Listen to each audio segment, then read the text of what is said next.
लड़के अपना पूरा जोर लगा देंगे। शहर नहीं है चिड़िया घर है, मुर्गा मोर बना देंगे। गंदी है जबान क्योंकि कभी नहीं सफाई थी। दिल्ली आके देखी हो तू चौड़ तेरे भाई की, तेरे भाई की चौड़ तेरे भाई की, तेरे भाई की।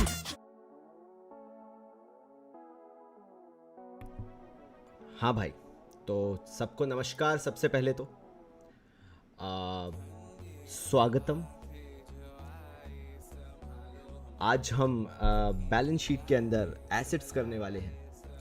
एक बहुत लंबा सफ़र किया है यहाँ तक आने के लिए एंड कोशिश ये की है कि तुम लोगों को हर एक छोटी से छोटी चीज़ समझाई जा सके, और इसीलिए मज़ा भी आ रहा है कि तुम लोग वो छोटी छोटी चीज़ें मेरे साथ करते हुए चल रहे हो। एंड बिलीव मी, ये छोटी छोटी चीज़ें तुम लोगों के लिए आगे बहुत बेनिफिशियल होने वाली हैं। सो इट्स अ जर्नी, और हर छोटी चीज़ को करना है तो कर ही रहे हैं भाई अपन। अब शुरू करते हैं, श्री गणेश करते हैं। फिर मैं कहीं पे रुकूंगा नहीं, मैं नहीं चाहता कि ज़्यादा अपना टाइम वेस्ट हो। अपन चाहते हैं कि जल्दी जल्दी सारी चीज़ें हो जाएं। सो कल तक की बात पे आ जाते हैं, या लास्ट क्लास तक की बात पे आ जाते हैं। जो हमने लास्ट चीज़ की थी वो बेसिकली हमने ये सीखा था कि किस तरीके से लाइब्रेटीज़ को पूरा कंप्लीट किया जाता है, और लाइब्रेटीज़ को हमने याद कर लिया था। तो अधिकतर लोगों की जो प्रॉब्लम होती थी कि लाइब्रेटीज़ पोर्शन याद नहीं रहता है, वो एटलीस्ट अब आपको याद हो गया है। सो आज का हमारा फंडा है कि हम एसेट्स को कंप्लीट करेंगे। तो यार एसेट्स की जो नंबरिंग आती है वो आता है नंबर 2। और चलो यार सब लोग जल्दी से मेरे साथ अब कॉमेंट बॉक्स को कर देते हैं शांत, और फटाफट, क्योंकि तुम लोग सब मेरी बात सुनते हो इसलिए मैं बोल भी रहा हूँ, तो चलो फटाफट कॉमेंट बॉक्स को करते हैं शांत। सबसे पहले एसेट्स के अंदर लिखना चालू करते हैं बेसिक चीज़ें। तो एसेट्स के अंदर हमें ये ध्यान रखना है कि कौन कौन से एलिमेंट्स आते हैं। वैसे एसेट्स के अंदर अभी हम पहले नॉन करंट एसेट्स करेंगे और उसके बाद करंट एसेट्स करेंगे। तो चलो सबसे पहले नंबर 1 डाल रहा हूँ मैं, और हेडिंग डाल दी मैंने नॉन करंट एसेट्स।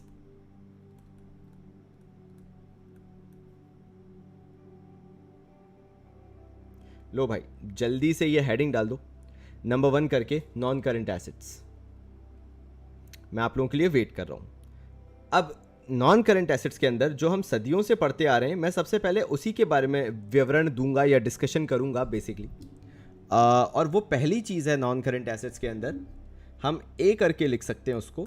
जो मैंने जैसा बोला हम हमेशा से पढ़ते आए हैं, उसको हम नाम देते हैं fixed assets. Non current assets के अंदर ये सबसे पहला पोर्शन होगा, जिसे फिर से मैं बोल देता हूँ, नाम दिया जाएगा फिक्स्ड एसेट्स। अब देखो यार, मैंने यहाँ पे रोमन नंबर यूज़ कर लिया, ये देखो, फिर बेसिकली 1 यूज़ कर लिया, अब मैंने ए यूज़ कर लिया। तो अब मैं क्या करूँगा, अब मैं अगेन रोमन नंबर्स में ही जाऊँगा, बट अब पता नहीं इसको क्या बोलते हैं, मुझे कोई आइडिया नहीं है। तो जो मैं लिख रहा हूँ उस हिसाब से देख लो। फिक्स्ड एसेट्स के अंदर अगर मैं बात करूँ कि हमारे पास कौन से ऐसे फिक्स्ड एसेट्स होते हैं, तो फिक्स्ड एसेट्स के अंदर सबसे पहला आता है टेंजिबल एसेट्स।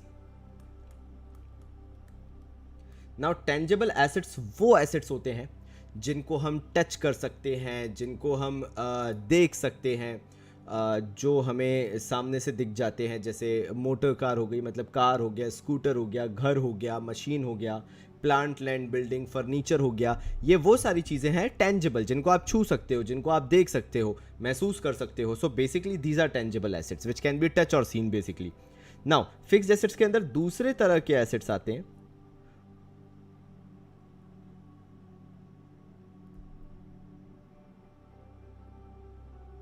वो आपके होते हैं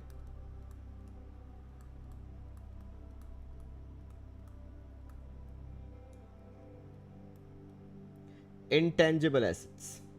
नाउ इंटेंजिबल एसेट्स होते हैं जिनको आप देख तो नहीं सकते हो, जिनको आप छू तो नहीं सकते हो, बट उनकी प्रेजेंस जो है वो फील हो सकती है। क्योंकि मैं नहीं चाहता आप इंटेंजिबल एसेट्स में प्रॉब्लम में आओ या प्रॉब्लम फेस करो कि यार क्या क्या होते हैं, तो मैं लिख देता हूँ जो आपको इस साल काम आने वाले हैं आपके आगे के कोर्स में, क्योंकि मैं करवाऊँ वही ना यार जो कोर्स का पार्ट है। तो यार पहले से ही तैयारी कर लेते हैं, एक काम करते हैं। तो होते हैं पेटेंट्स, फिर होते हैं कॉपीराइट्स,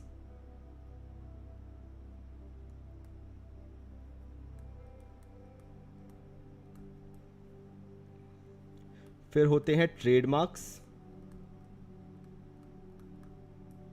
और लास्टली होती है आपकी गुडविल। सो पेटेंट्स, कॉपीराइट्स, ट्रेडमार्क्स, गुडविल, ये सारे जो होते हैं ये आपके इंटेंजिबल एसेट्स होते हैं। नाउ मुझे हर एक चीज़ का मीनिंग बताना भी आपको उतना ही ज़रूरी है, क्योंकि अगेन मेरे लिख देने से काम नहीं बनता है जब तक आपका और मेरा वो बॉन्ड ना क्रिएट हो जाए कि यार बाबा जी समझ में आ गया। सो पेटेंट्स की बात करते हैं सबसे पहले इंटेंजिबल एसेट्स में। नाउ पेटेंट का मतलब होता है a technology that belongs to someone. मुझे आज भी वो टाइम याद है जब एप्पल ने इंटीग्रेट किए थे अपने फ़ोन के साथ अपना सॉफ्टवेयर। नाउ एप्पल का जो सॉफ्टवेयर होता है, मतलब जैसे एंड्रॉयड होता है, हमारे एंड्रॉयड क्या है, एंड्रॉयड का पेटेंट नहीं है सॉफ्टवेयर का एक तरह से देखा जाए तो। अब वो खैर अगर मैं बोलूँ तो वो कॉपीराइट में भी आ सकता है, बट चलो ठीक है, कोई दिक्कत नहीं, मैं अभी उस बात पे डील ही नहीं कर रहा ना। एप्पल के आईफोन है, एप्पल के आईफोन पे आपने देखा होगा एक स्पेसिफिक डिज़ाइन है एप्पल की, एक स्पेसिफिक तरीका है एप्पल के प्रोडक्ट्स बनाने का। तो एप्पल के पास उस डिज़ाइन का पेटेंट है, यानी एप्पल जानता है कि मेरा जो हार्डवेयर है, मैं क्योंकि सॉफ्टवेयर से तुम्हें कंफ्यूज नहीं करना चाहूँगा बिकॉज मेरी लंबी कहानी हो जाएगी, तो मैं हार्डवेयर पे आ जाता हूँ। एप्पल का जो हार्डवेयर है, एप्पल की जो बॉडी है या एप्पल का जो फ़ोन है, वो एप्पल ने पेटेंट करा के रखा हुआ है, यानी कोई और इसको कॉपी नहीं कर सकता है, नो मैटर वॉट, किसी भी कारण से। कारण क्योंकि एप्पल के उसके ऊपर राइट्स हैं, किस तरह के, पेटेंट राइट है उसके ऊपर, यानी कोई चाहे भी तो नहीं कॉपी कर सकता ना। अब आप बोलोगे बाबा जी एमआई जो है, शायोमी कंपनी जो है, वो तो बिल्कुल ही उठा के कॉपी मार देता है एप्पल के फ़ोन्स का। एप्पल ये चीज़ जानता है कि जो कहीं ना कहीं पेटेंट्स जो हैं उसका गलत फ़ायदा उठा रहा है एमआई जैसी कंपनी। लेकिन अगर मैं आपको बहुत टेक्निकलिटी में इसको बहुत शॉर्ट में बताऊं तो एप्पल का मेन टारगेट एशिया है ही नहीं। तो अगर एशिया के अंदर कोई कुछ कर भी रहा है जैसे एमआई कंपनी, तो एप्पल उस पर केस करके बिना बात के फंसना नहीं चाहती है, या अपना रिसोर्सेज वेस्ट नहीं करना चाहती है, या अपना पैसा वेस्ट नहीं करना चाहती है, बिकॉज एप्पल अभी भी एशिया को मार्केट देखती ही नहीं है, एप्पल का एशिया मार्केट ही नहीं है।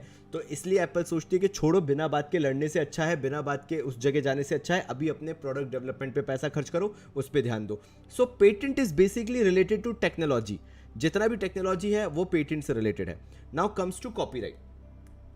अब मैं कॉपीराइट का क्या एग्जांपल आपको दे सकता हूँ। जैसे कॉपीराइट का मतलब होता है, for example if I am creating a content, अब मैं कुछ भी क्रिएट कर रहा हूँ और किसी ने अगर मेरी कॉपी करने की कोशिश की, मेरी आर्ट की कॉपी करने की कोशिश की, कॉपीराइट जनरली लगता है बुक्स में, क्रिएटिव आइडियाज़ में, पेंटिंग्स में, इन सब में कॉपीराइट इन्फ्रिंजमेंट्स लगते हैं। Now copyright is doesn't mean के अच्छा चलो मैं पहले मीनिंग बता देता हूँ, डजंट मीन पे बाद में जाएंगे। कॉपीराइट का मीनिंग ये हुआ, if I have done something and I have the copyright of that thing, मैं वो कोई दूसरा इंसान नहीं कर सकता। म्यूजिक में सेम वही होता है। टी सीरीज़ क्या करती है, वो टी सीरीज़ का म्यूजिक है, आर्ट टी सीरीज़ का है, टी सीरीज़ के अंदर रजिस्टर्ड है ना, वो म्यूजिक कोई और कॉपी नहीं कर सकता है, अगर करेगा तो टी सीरीज़ उस पर क्लेम कर देगा।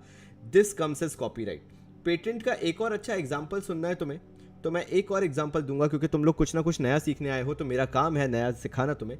तुम लोगों ने एक कंपनी सुनी होगी, या तुम लोगों ने बड़े फैशन में बोलते होगे जेरोक्स कर देना भैया। यू नो, जब फैशनेबल तरीके से हम जाते हैं, हम फोटोकॉपी की शॉप पर जाते हैं, तो फोटोकॉपी की शॉप पर जाके हम बोलते हैं कि भैया 2 पेजेस जेरोक्स कर देना ना। बड़े स्टाइल में आप बोल तो देते हो कि जेरोक्स कर देना, लेकिन आपने कभी नहीं सोचा कि फोटोकॉपी का सिनोनिम जेरोक्स कैसे हुआ।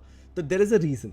हुआ क्या, जब फोटोकॉपी की मशीन का इजाद हुआ, तो जेरोक्स वो पहली कंपनी थी जिसने फोटोकॉपी मशीन का इजाद किया और इजाद किया और 15 साल तक, 15 इयर्स तक ये जो कॉपीराइट है, सॉरी ये जो पेटेंट है, ये जेरोक्स कंपनी के पास था। मतलब जेरोक्स कंपनी अकेली वो कंपनी थी जो फोटोकॉपी मशीन बनाती थी।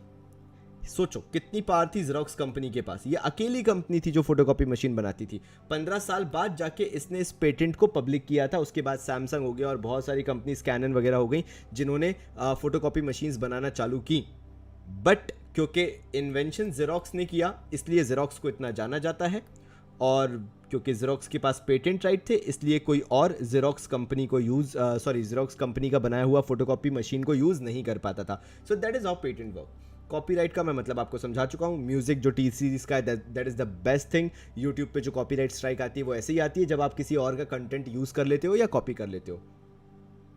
नाउ ट्रेडमार्क्स क्या होते हैं? ट्रेडमार्क का मतलब होता है जिस ब्रांड लोगो के अंदर या ब्रांड नेम के अंदर आप डील करते हो, आप ट्रेड करते हो एक नेशन से दूसरे नेशन में, मे बी फैक्ट्री से मार्केट में, वो हमारे होते हैं ट्रेडमार्क।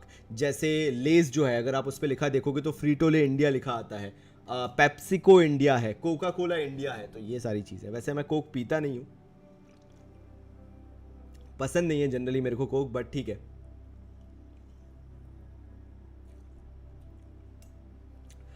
डेजी को बहुत बुरा लग रहा है, ऐसा क्यों किया 15 साल बाद उन्होंने। कई बार क्या होता है यार डेजी, मैं इसके लिए तुम्हें बताता हूँ। कई बार you know there are certain inventions which are meant for a lot of people.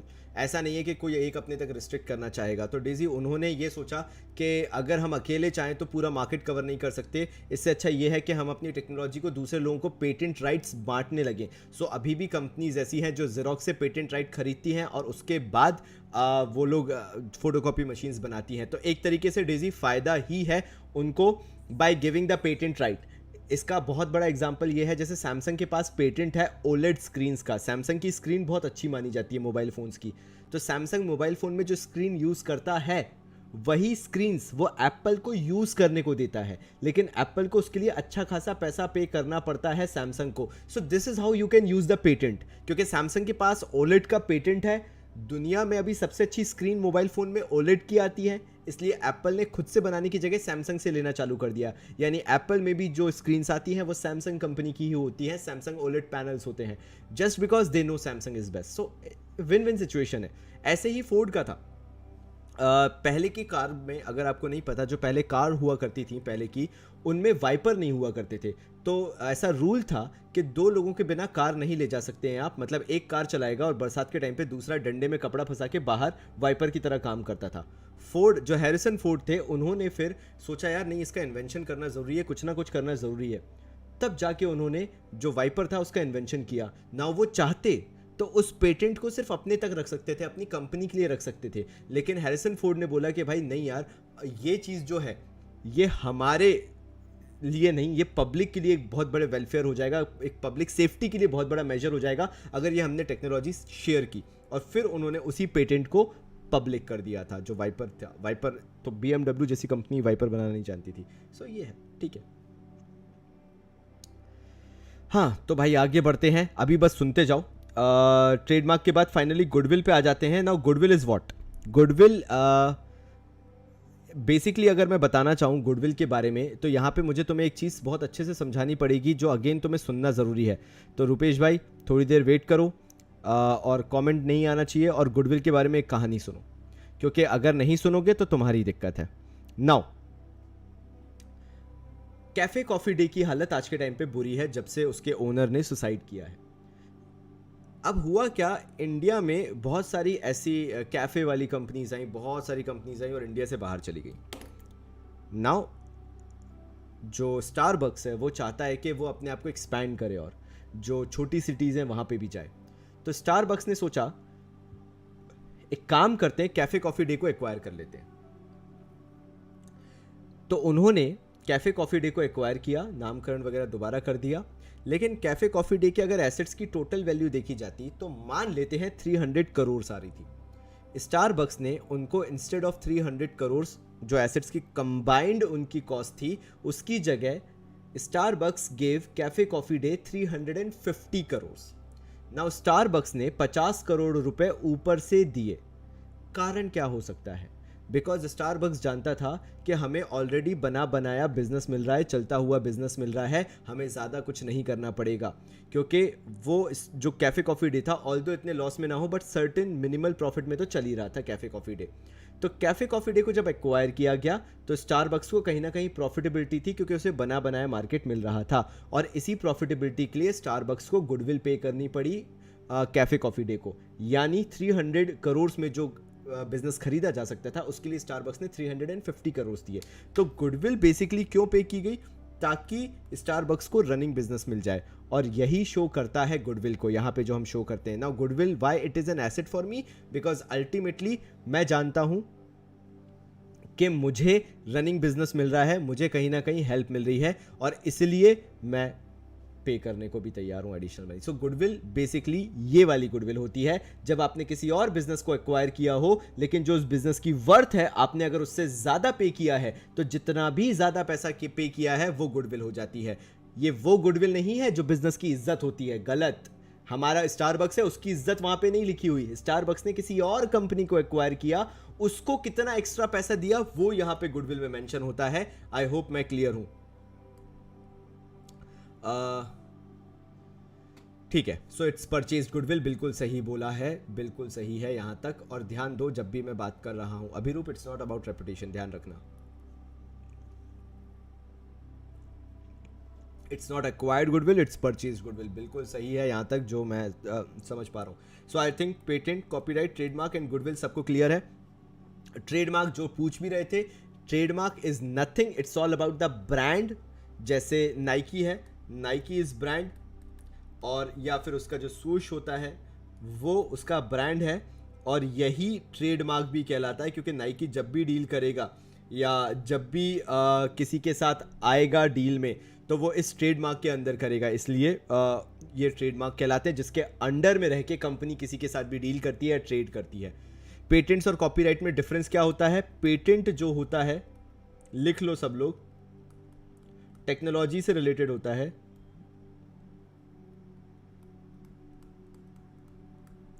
और कॉपीराइट क्रिएटिविटी और पर्सनल नॉलेज या क्रिएटिव आर्ट, या जो भी बोलना चाहो, पर्सनल आर्ट क्रिएटिविटी से रिलेटेड होता है। टेक्नोलॉजी से रिलेटेड पेटेंट्स होते हैं, क्रिएटिविटी से रिलेटेड कॉपीराइट्स होते हैं। अगर लिख लिया हो तो फिर मैं आगे बढ़ूंगा, अगर तुम लोगों ने लिख लिया हो तो।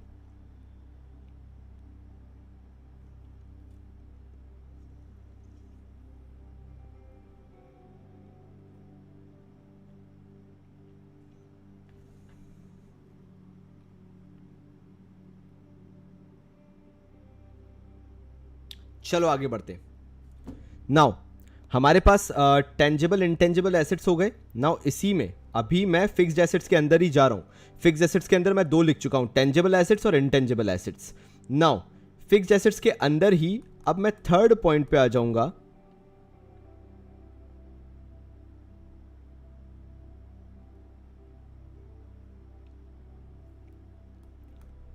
और वो है capital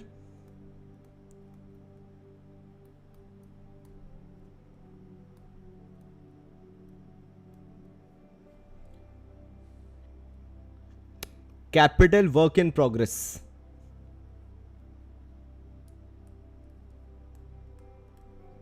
now what is capital work in progress? देखो भाई, अगर तुम मान लो एक बिल्डिंग कंस्ट्रक्ट करवा रहे हो, वो तो मैंने यार आशीष समझाने के लिए लिखे हैं, वो वहां पे लिखे नहीं जाते।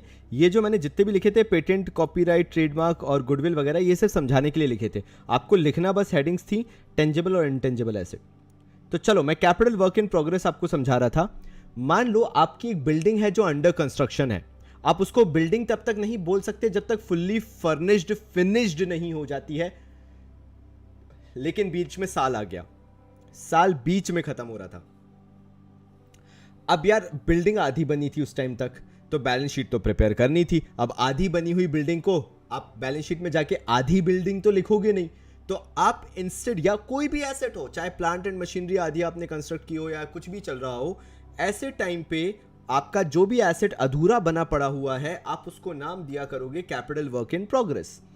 अगर बन चुका है पूरा, तो मैं बिल्कुल मना नहीं करूंगा आप उसको टेंजिबल एसेट बोलो, मैं बिल्कुल मना नहीं करूंगा। अगर पूरा बन गया है, आपके पास लैंड है, बिल्डिंग है, पूरा बना हुआ है, आप उसको टेंजिबल बोलो। लेकिन अगर बेचारा अभी आधा अधूरा है तो क्या बोलोगे? तब आप उसको कैपिटल वर्क इन प्रोग्रेस बोलोगे।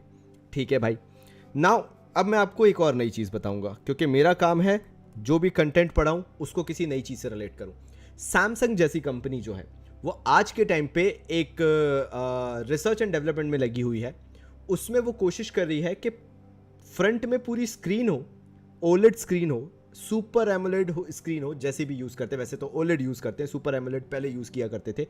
ओलेड स्क्रीन्स जो हैं, उन स्क्रीन्स के पीछे कैमरा लगा हुआ हो, मतलब कैमरा देखने पे कभी दिखाई ही ना दे, कैमरा स्क्रीन के जस्ट पीछे रहे। जैसे आजकल ऑन स्क्रीन फिंगरप्रिंट स्कैनर्स आ गए हैं, सेम ऐसे ही ऑन स्क्रीन कैमरा भी आने वाले हैं फ्यूचर में। दैट मीन्स फुल स्क्रीन रहेगी, उसके पीछे एक कैमरा रहेगा जो आपको दिखाई भी नहीं देगा। फ्रंट फेसिंग कैमरे की बात कर रहा हूं मैं। तो उस पर रिसर्च एंड डेवलपमेंट पे बहुत पैसा खर्च किया जा रहा है, लेकिन अभी तक वो प्रॉपर तरीके से पेटेंट को सिक्योर नहीं कर पाए हैं। क्योंकि ऑब्वियसली अगर आपके पास किसी चीज़ का पेटेंट है, यानी किसी टेक्नोलॉजी का अधिकार है, तो आपको पहले सरकार के पास अप्लाई करना पड़ता है कि ये मेरी टेक्नोलॉजी है, इसको मैंने खोजा है, इसको मैंने विकसित किया है और मैं इसका पेटेंट चाहता हूं। तो कई बार अगर आप कोई प्रोडक्ट लेते हैं, जैसे मैंने एक बार कैफ़े कॉफ़ी डे का एक बॉटल ली थी, उस पे लिखा हुआ था पेटेंट पेंडिंग, यानी उन्होंने जो डिज़ाइन बनाई थी अपनी बॉटल की, उसकी पेटेंट अभी जो था वो पेंडिंग था, अभी उनको मिल नहीं पाया था। सेम गोज सैमसंग ने भी मे बी पेटेंट के लिए अप्लाई कर दिया हो सरकार के पास, लेकिन अभी तक सरकार के पास से कोई फैसला नहीं आया है, क्योंकि वंस आपके पास पेटेंट आ गया फिर उस चीज़ को कोई और कॉपी नहीं कर सकता, तब बोला जाता है उसको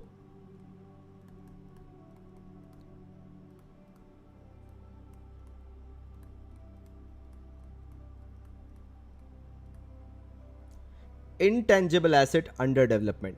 इसका मतलब यह होता है कि हमारे पास इंटेंजिबल एसेट है भी नहीं भी है, वो अंडर डेवलपमेंट है। मे बी अभी हमें पेटेंट नहीं मिला है, मे बी अभी हम उसको पब्लिकली लेके नहीं जा रहे हैं, मे बी वो चीज़ अभी हमारे हाथ में पूरी तरह से नहीं आई है, अभी वो रिसर्च एंड डेवलपमेंट में ही है, तो वो कहलाते हैं intangible asset under development. Now again मैं आपको बार बार बोलूंगा कि इतने डिटेल में आपको पता होना ज़रूरी है अगर आप अपनी माइंड क्लियरिटी चाहते हो। मैं जानता हूं तुम में से आज कोई भी डेली ABCD नहीं पढ़ता है बैठ के, कोई बुक नहीं खोलता और कोई नहीं बोलता A for aeroplane, B for ball, C for cat, but ultimately back of the mind वो आपके है। क्यों? क्योंकि ज़िंदगी में कभी एक बार आपने पढ़ा था। Same goes with this accounting, ये चीज़ें बैक ऑफ द माइंड हमेशा रहेंगी और इसके कारण आपका अकाउंटेंसी बहुत इंप्रूव हो जाएगा, बिलीव मी। लिख लो इसको, इंटेंजिबल एसेट अंडर डेवलपमेंट तक। देखो हमने करते करते इतना कर लिया है।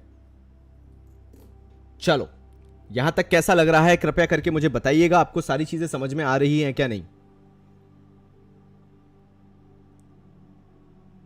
Sir when intangible assets are under develop we call it intangible asset under development, but sir when the tangible assets are work in progress, why it is capital work in progress? Okay, good question, good question. बिल्कुल, देखो मुझे ऐसी questions के लिए तो मैं जीता हूं।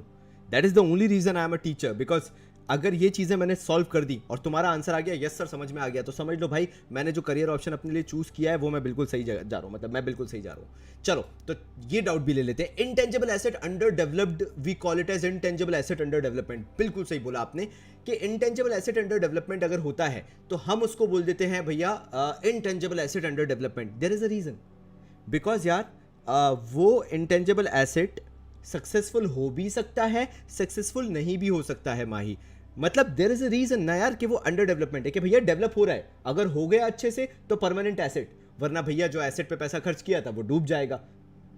तो रिस्की होने के कारण मैं उसको बोलता हूं कि भैया इंटेंजिबल एसेट अंडर डेवलपमेंट चल रहा है, अभी तो है हमारे पास, हमारा एसेट है, हम पैसा खर्च कर रहे हैं, लेकिन अभी अंडर डेवलपमेंट है, अभी हम उसको फिनिश्ड एसेट नहीं बोल सकते कि ये हमारा एसेट है। जैसे हमारा एप्पल का सॉफ्टवेयर जैसे हो गया, अब एप्पल का सॉफ्टवेयर जो हमारे पास है वो अभी अंडर डेवलपमेंट है, लेकिन वो सॉफ्टवेयर कभी क्रैश कर जाता है, कभी कुछ हो जाता है, कभी कुछ हो जाता है। जैसे एप्पल ने एक चार्जिंग पैड बनाया था, कुछ ऐसा एक चार्जिंग पैड बनाया था और एप्पल ने बोला था इसमें कहीं पे भी तुम फोन रख दो ऑटोमेटिकली चार्ज होना चालू हो जाएगा। तो ये एप्पल का इंटेंजिबल एसेट अंडर डेवलपमेंट था। एप्पल एक ऐसी टेक्नोलॉजी पे काम कर रही थी, क्योंकि आजकल जो वायरलेस चार्जिंग होती है उस पर आपको फोन एक स्पेसिफिक जगह पे रखना पड़ता है। एप्पल का कहना था मत रखो स्पेसिफिक जगह पे, कैसा भी एप्पल का फोन उठा के रख दो चार्ज होना चालू हो जाएगा।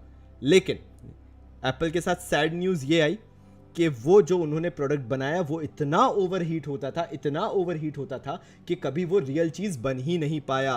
तो वो हमेशा के लिए क्या रह गया? Intangible asset under development. लेकिन when it comes to tangible assets, ये कैपिटल है, ये मेरी कैपिटल है, ये पैसा मेरा डूबेगा नहीं, ये कैपिटल से निकला हुआ वो पैसा है जो एक तरीके का इन्वेस्टमेंट है। मेरी बिल्डिंग नहीं भी बनी तो भी वो मेरे लिए कैपिटल तो है ही है, वो प्लेस की कीमत तो है ही है, इसलिए उसको बोला जाता है कैपिटल वर्क इन प्रोग्रेस। मतलब मेरा एसेट है, अगर बिल्डिंग नहीं बनी तो भैया लैंड तो है, प्रॉपर्टी तो है, तो कैपिटल है, वर्क इन प्रोग्रेस है। तभी तो आप कभी भी सड़क किनारे जा रहे हो और कोई जगह पे रोड पे काम चलता रहता है तो लिखा रहता है कार्य प्रगति पर है, work in A progress. Now why the hell business में ये कैपिटल कहलाया? सेम रीजन, बिकॉज कोई भी बिल्डिंग का बनना, कोई भी टेंजिबल एसेट का बनना कैपिटल नेचर का होता है। कैपिटल नेचर का मतलब लमसम नेचर का होता है, इकट्ठा पैसा, इकट्ठा इन्वेस्टमेंट लगा होता है। मैं क्लियर अगर हूं आपके लिए, कृपया करके यस मेरे को पुट ऑन कर दीजिएगा, मुझे बहुत अच्छा लगेगा। उदय प्रकाश भाई आपका बहुत बहुत धन्यवाद। टैक्स रिडक्शन होता है चंदनदीप, अगर आपने कुछ उससे रिलेटेड अगर सरकार की कोई स्कीम है तो बिल्कुल मिलेगा आपको।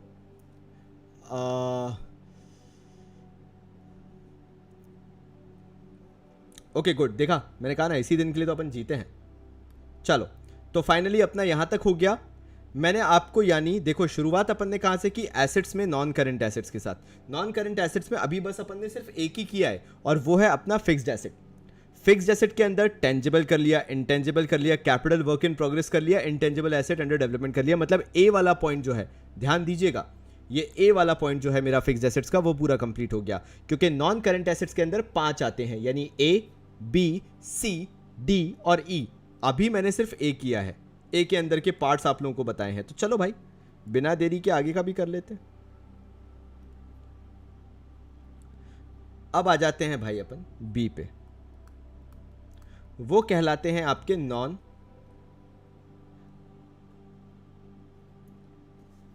Let's talk about non current investments, जो मैंने बी पॉइंट लिखा है। हर कंपनी जो होती है वो हमेशा किसी दूसरी कंपनी में इन्वेस्टमेंट जरूर करती है।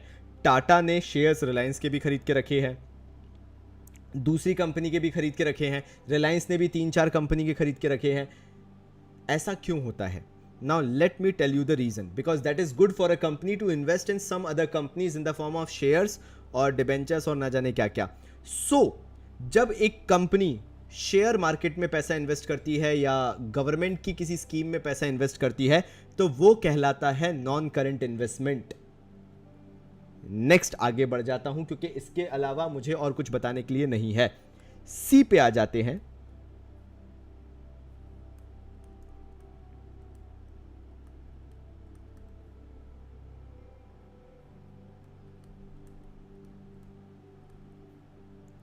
मैं ब्रैकेट में नेट ज़रूर लिख दूंगा, वरना काफ़ी लोग मुझे डांटना चालू कर देते हैं कि सर आपने नेट नहीं लिखा। तो भैया लिख दिया नेट, वरना ऑब्वियस होता है कि अगर मैं इसके अंदर लिख रहा हूँ तो वो नेट ही होगा। नाउ डेफर्ड टैक्स एसेट होगा क्या? मैंने आपको बताया था, एक आपका बेसिक इनकम होती है और आप एक आपकी अकाउंटिंग इनकम होती है और एक आपकी टैक्सेबल इनकम होती है। नाउ हुआ ये, ध्यान दीजिएगा, आपने इस साल उम्मीद करके रखी थी कि आप कमाएंगे 5 लाख रुपए, लेकिन हुआ ये आपकी गति दुर्गति बड़ी बुरी थी और आप बेचारे कमा पाए सिर्फ 4,50,000 रुपीज़। पता नहीं ऐसा क्यों लग रहा है, मैंने ये वाला एग्जांपल दिया है, दिया ही होगा ऑब्वियसली जब मैंने लायबिलिटीज़ करवाया था। सो आपने एक्सपेक्ट किया था कि आप कमा लोगे कम से कम 5 लाख रुपए, लेकिन आपकी जो एक्चुअल इनकम हुई वो सिर्फ थी 4,50,000 रुपीज़। नाउ होगा क्या, आपने साल के शुरुआत में ही, ध्यान दीजिएगा, साल के शुरुआत में ही आपने एक्सपेक्टेड इनकम के बेसिस पे, क्योंकि टैक्स पे कंसेशन मिल जाता है जब आपको एडवांस में टैक्स भरना पड़े या आप एडवांस में टैक्स भरते हो तो आपको टैक्स कंसेशन मिल जाता है। तो आपने 5 लाख के एक्सपेक्टेशन के हिसाब से सोचा था यार 5 लाख तो मैं कमा ही लूँगा, तो आपने टैक्स भर दिया था मान लो 10% के हिसाब से। अभी बिल्कुल कम टैक्स लेके चलते हैं, ठीक है भाई, आप 50,000 टैक्स पे कर चुके थे। लेकिन जब साल एंड हुआ तो आपको पता चला कि आपकी एक्चुअल इनकम तो कम हुई है। आपके हाथ पांव फूल गए, क्योंकि इसका 10% जब आप निकाल रहे थे तो आपका टैक्स तो सिर्फ 45,000 बनता था, आप टैक्स पे करके बैठे हुए थे 50,000 रुपीज़, आपका टैक्स बनता था सिर्फ 45,000 रुपीज़। ऐसे में होगा क्या? ऐसे में सरकार आपको 2 ऑप्शन देगी, या तो आगे फ्यूचर में एडजस्ट कर दे टैक्स, या आपको टैक्स रिफंड कर दे जो ये 5,000 का डिफरेंस है, जो आपने 5,000 रुपये ज़्यादा टैक्स पे कर दिया है। तो ये 5,000 मान लेते हैं हाइपोथेटिकली कि आपके पास वापस आएगा, जो आपने टैक्स पे किया था उसमें से आपको ये पैसा वापस मिल जाएगा। क्योंकि आप ये उम्मीद लगा के बैठे हो या आपको पैसा वापस मिलेगा, तो जो भी पैसा आता है वो आपका एसेट होता है। आपने 11th में अक्रूड इनकम पड़ी हुई है, इनकम अर्नड, जो आप इनकम ऑलरेडी अर्न कर चुके हो। अक्रूड इनकम बता रहा हूं, मेरे दोस्त ने बोला था एक पार्सल यहां मेरे घर से लेके पोस्ट ऑफिस पहुंचा दे, तेरे को 500 रुपए दूंगा। मैं अभी भोपाल में नहीं हूं या मैं अभी सिटी में नहीं हूं, जिस दिन सिटी में आऊंगा उस दिन तेरे 500 रुपए पक्के, बस तू पार्सल देके आ जा। मैं उसका पार्सल देके आ गया। अब जब भी वो सिटी आएगा वो मेरे को पैसे दे देगा, अभी वो सिटी में नहीं है। तो मैंने इनडायरेक्टली इनकम अर्न तो कर ली है क्योंकि मैंने उसका काम कर दिया, मैंने पार्सल डाल के आ गया, लेकिन मेरे को पैसा रिसीव नहीं हुआ है। I have earned the income, मैंने इनकम अर्न कर ली by doing the work, but I have not received the income, जो अभी भी रिसीवेबल है, जो मेरा दोस्त जब सिटी में आएगा तो मुझे पैसा देगा। ये अक्रूड इनकम है और अक्रूड इनकम एसेट होती है। सेम ऐसे ही जो आपका रिफंड आने वाला है 5,000 का, रिफंड ऑफ टैक्स, ये भी आपकी एक तरह से इनकम है। इसलिए ये जो रिफंड ऑफ टैक्स है ये आपका डेफर्ड टैक्स एसेट करके एसेट साइड पे आएगा। नाउ ये deferred tax asset non current क्यों हुआ? क्योंकि करंट ऑपरेटिंग साइकिल में आपको ये पैसा नहीं मिल पाएगा, ये आपको नेक्स्ट ऑपरेटिंग साइकिल में ही मिलेगा, नेक्स्ट अकाउंटिंग ईयर में ही मिलेगा, इसलिए इसको नॉन करंट एसेट बोला गया। हाँ, अगर करंट ईयर में ही मिल जाएगा तो करंट एसेट का पार्ट बना देना, कोई दिक्कत नहीं है। मैंने बहुत अच्छे से याद दिला दिया, फिर भी मैंने शॉर्टकट नहीं लिया कि नहीं यार मैं नहीं समझा रहा, मैं तो पहले ही समझा चुका हूँ, छोटा पाई और ये वो। नहीं भाई, अपन जितनी बार 100 बार करेंगे 100 बार याद करेंगे, कोई दिक्कत नहीं है, अपना काम है करना, तुम लोगों को प्रॉब्लम नहीं होनी चाहिए भाई। चलो भाई आगे बढ़ते हैं। डेफर्ड टैक्स एसेट भी हो गया। नाउ डी आ जाते हैं, लॉन्ग टर्म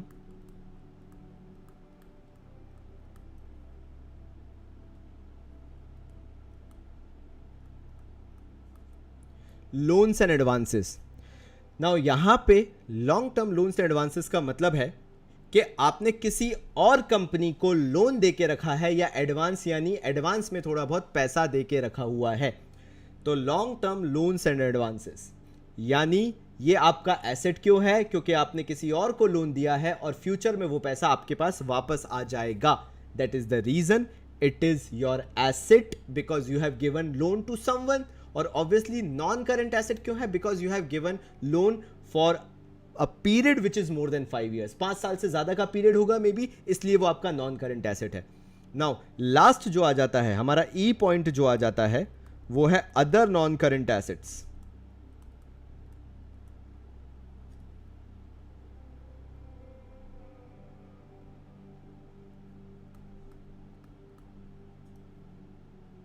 फाइनली हमारा जो लास्ट आ जाता है वो अदर नॉन करंट एसेट्स हो जाता है। नॉन करंट इन्वेस्टमेंट रौनक ने पूछा है, तो भाई नॉन करंट इन्वेस्टमेंट का मतलब ये है रौनक भाई मेरे कि मैं एक कंपनी हूं और मैंने दूसरी कंपनियों के शेयर्स खरीद के रखे हैं या दूसरी कंपनीज में पैसा लगा के रखा हुआ है, ये नॉन करंट इन्वेस्टमेंट होता है। मेरे लिए इन्वेस्टमेंट क्यों है? क्योंकि मैंने कंपनी के जाके किसी और कंपनी के जाके शेयर्स वगैरह खरीद रखे हैं, पैसा वगैरह लगा रखा है, तो मेरा पैसा फ्यूचर में बढ़ेगा ही, एक तरीके का मेरा इन्वेस्टमेंट है, वो नॉन करंट इन्वेस्टमेंट्स होते हैं।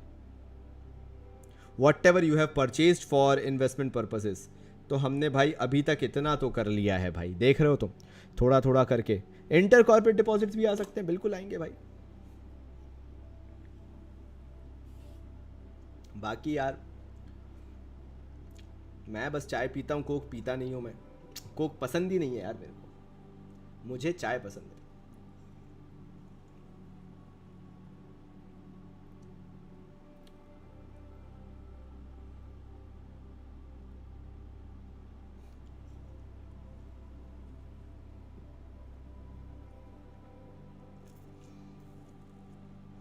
चलो भाई तो आगे बढ़ते हैं इसी बात पे, चीज़ों को आगे बढ़ाते हैं। यहाँ तक करने के बाद जब हमने इतना कर लिया है, तो अब जो मैंने जहाँ से कहानी चालू की थी ना यार, नॉन करंट एसेट्स करके, दिख रही है ये कहानी, अब मैं इसका दूसरा पोर्शन चालू कर सकता हूँ। सॉरी,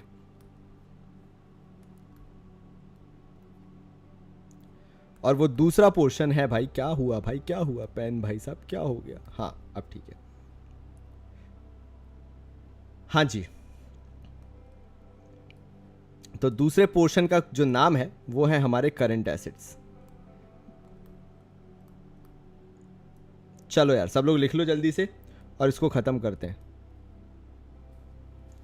हाँ प्रकाश, मैं क्लास ले रहा हूं, बता। मैं क्लास के बीच में हूं। हाँ हाँ हाँ।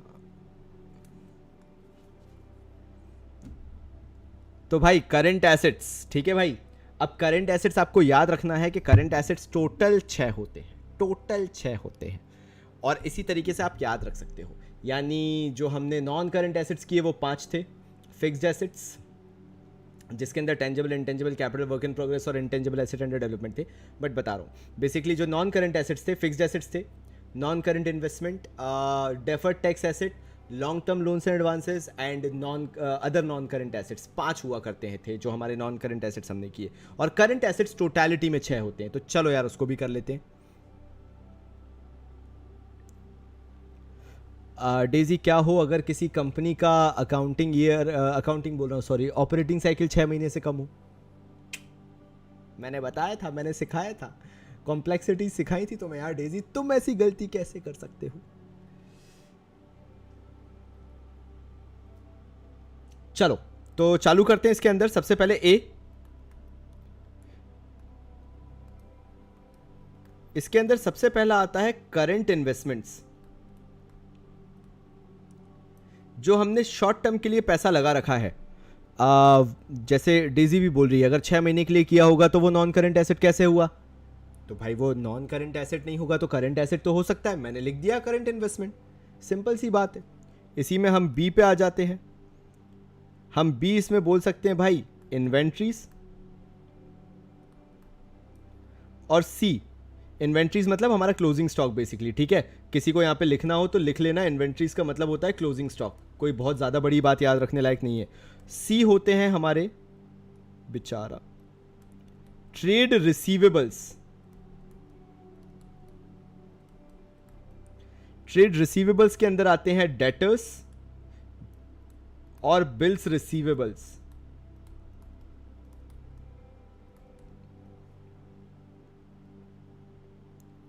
इन्वेंट्रीज मतलब हमारा बचा हुआ स्टॉक, और उसके बाद ट्रेड रिसीवेबल्स यानी जो पैसा हमें मिलना है, जिनको भी हमने उधार पे गुड्स बेचे हैं उनसे जो पैसा मिलना है। डेटर्स मतलब जिनके ऊपर कोई हमने बिल नहीं फाड़ा उनको सिंपली डेटर्स बोलेंगे, और जिनके ऊपर हमने प्रॉपर बिल फाड़ा है उनको हम बिल्स रिसीवेबल बोलेंगे।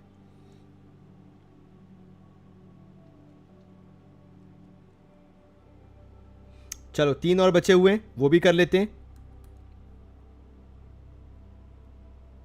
फिर आता है आपका कैश एंड कैश इक्विवेलेंट्स, मतलब चीजें जो कैश हैं या कैश के बराबर हैं, जैसे चेक हो गया आपका या क्रेडिट नोट वगैरह हो गए, जो भी आपके इक्विवेलेंट हैं उनको मानिए। क्रेडिट नोट तो मैं बस एग्जांपल के तौर पे कह रहा था, बट इसके आसपास की जो भी चीजें होंगी जो एसेट में काउंटेबल होंगी वो भैया कैश एंड कैश इक्विवेलेंट में आ जाएंगी। फिर आ जाते हैं ई पॉइंट पे। ई पॉइंट आ जाता है short term loans and advances. अगर आपने किसी को शॉर्ट टर्म में लोन वगैरह दे रखा हो तो भैया वो इसके अंदर लिख देना।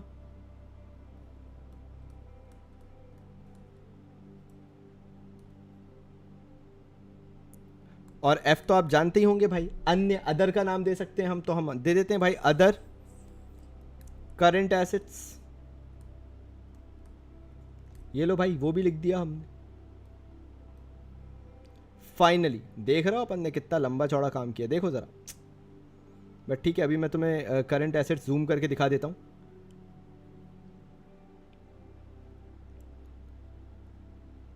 बिल्स रिसीवेबल कैश इक्विवेलेंट नहीं होता है भाई, कृपया करके ये चीज ध्यान रखिएगा। मार्केटेबल सिक्योरिटीज कैश इक्विवेलेंट हो सकती है, short term investments cash equivalent हो सकते हैं, cash in hand cash at bank cash equivalent हो सकते हैं, लेकिन बिल रिसीवेबल कभी नहीं होता है।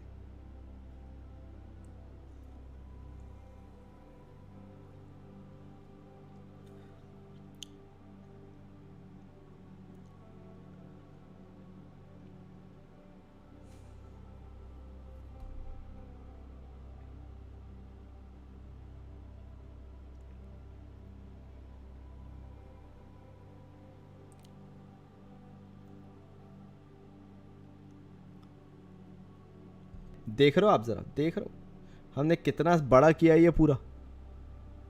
तो फाइनली आज हमारी बैलेंस शीट कंप्लीट होती है। अच्छे करते भाइयों पे रखते पूरा स्टाइल के, जिला देखे साइडों के, किला बेचा 2.5 के। और ये जो घूमते हैं झाइयों में हाइयों के, बांसुरी बजेगी अंदर जाएंगे जब पाइप मोटे। जिसके ज्यादा दर्द हो उसके पहले धर दो, लड़के पूरा साथ देंगे सही हो या गलत हो। भाई पे है अल्टो और मैडम मांगे अल्डो, मैंने बोला दीदी पहली फुर्सत में निकल लो।